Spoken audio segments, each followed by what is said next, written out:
folks will call for immediate action, jumping into stuff that does not turn out well, gets us mired in very difficult situations. We have to think through strategically what's going to be in our long-term national interest, even as we work cooperatively internationally to do everything we can to put pressure on those who would kill innocent civilians.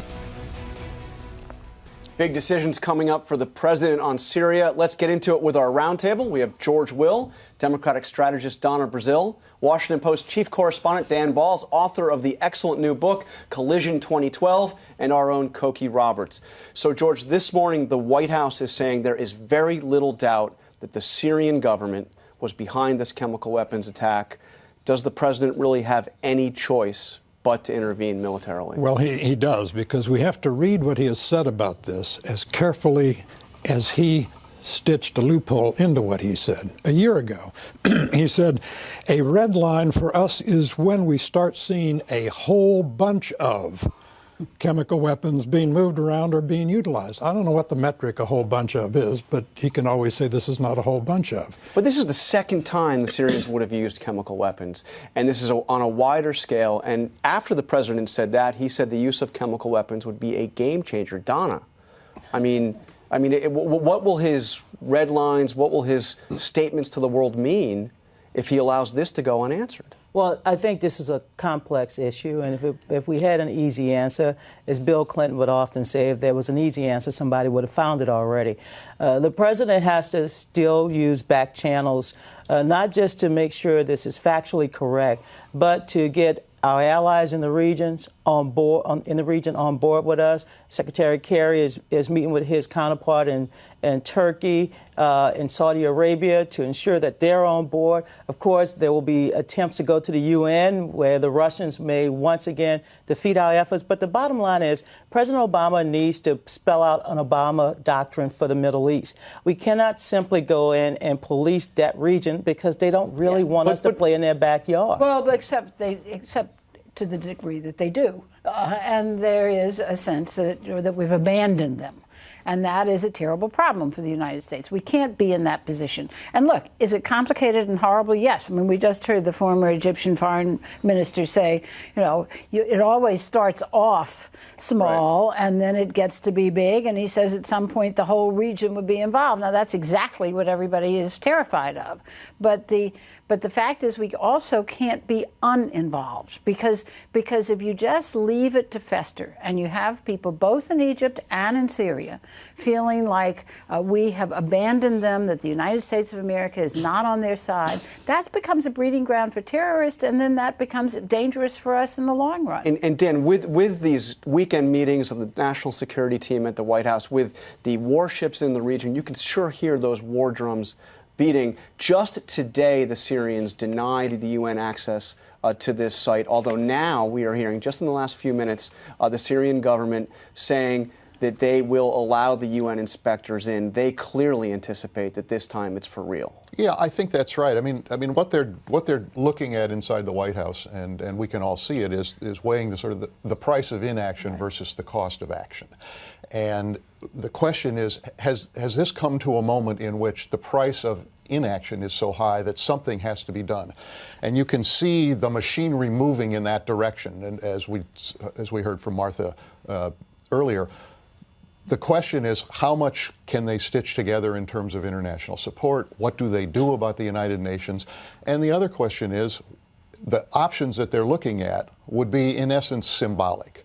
It would be some kind of a limited strike. It wouldn't change fundamentally the situation that is there. So that's the equation that they're debating in the White House, and they've been going round and round for days, looking at these options with people taking different sides at different times. But doing something symbolic matters. And it is sending a signal. And the fact that the president did make this very firm statement, even with his loopholes about a whole bunch of, people are still expecting him to do something. The president knows that if Assad reestablishes control over a unified Syria, or if his enemies establish control over a unified Syria, Syria will be governed by people hostile to the United States. That's a given. So there are things worse than a stalemate. And it's billions of dollars we're talking about once the United States. Look, we're already on the hook for humanitarian aid in Jordan and Turkey and other places, but we're in Afghanistan. The American people are war weary. So I think the president will have to explain it to the American people, explain it to Congress before the United States steps into this region once again. I mean, given that, Donna, this is a president who ran against the idea of unilateral U.S. military action around the world. I mean, that was one of the central planks of his rise to power. Could you really see him going in another military campaign in the Middle East without UN authorization? I don't see. It doesn't have to be. It would have to be international authorization. It doesn't necessarily have to be the UN. In the way it was in Kosovo, they used the NATO authorization. And to put together an international group, I don't think the United States could or should or in any way go in by itself. But to have some sort of international sanction, I think, is doable without the UN. Although, Dan, what I'm hearing this morning from the White House is they believe there is a sliver of hope that Russia could actually go along with something out of the UN now, that this crossed a red line even for Russia, if in fact this is definitively proven, as it appears, that the Syrian government did. You know, John, I think part of the question is how definitively proven and how long that might take to definitively prove versus the question of the preponderance of evidence looking pretty clear at this point, and does he feel that something has to be done, or do others feel something has to be done before then? That's part of the equation, and the issue of should he wait for the UN, or can he in some other way put together international consensus to do it? But what's interesting, George, talking to a U.S. official on this, is you get the sense that the belief is not that military action can be decisive here, right? That it's really military action because you need to do something because of what the president said. And our military is rightly leery of making a gesture. They're not in the gesture business. And they have a feeling that's what they would be doing, lobbing cruise missiles, these standoff weapons, into a country to make what, us feel good or look good? The president on CNN this week said, the use of gas is going to require America's attention, and hopefully the entire international community's attention. Now, some people believe in the Tooth Fairy, the Easter Bunny, Santa Claus, the Loch Ness Monster. Others believe in the international community. It's a fiction.